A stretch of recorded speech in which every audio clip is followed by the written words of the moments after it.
அழகு ஒரு magic touch, ஆசை ஒரு காதல் ஸ்விட்ச். வணக்கம். விழியில் விழுந்து இதயம் நுழைந்து உயிரில் கலந்த உறவே, காதலை பற்றி இப்போ லேட்டஸ்ட் வரி. ஆனால் அன்னைக்கே வள்ளுவர் சொல்லியிருக்காரு, கண்ணோடு கண்ணினை நோக்குங்கள் வாய்ச்சொல்லால் என்ன பயனும் இல்லை. இதை கவியரசு கண்ணாசன் ரொம்ப அழகா நாம புரியும்படியா எளிதாக சொல்லியிருக்காரு.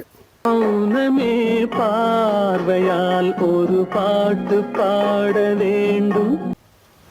அவர் அப்படி சொன்னா நான் இப்படி சொல்றேங்கிறாரு கவிஞர் வாலி. வா வா என்பதை வெளியில் சொன்னாள், மௌனம் என்றொரு மொழியில் சொன்னாள். சந்திப்போம். அவளுக்கென்ன அழகிய முகம், அவனுக்கென்ன இழகிய மனம். நாணமேதாடையால் ஒரு வார்த்தை பேச வேண்டும்.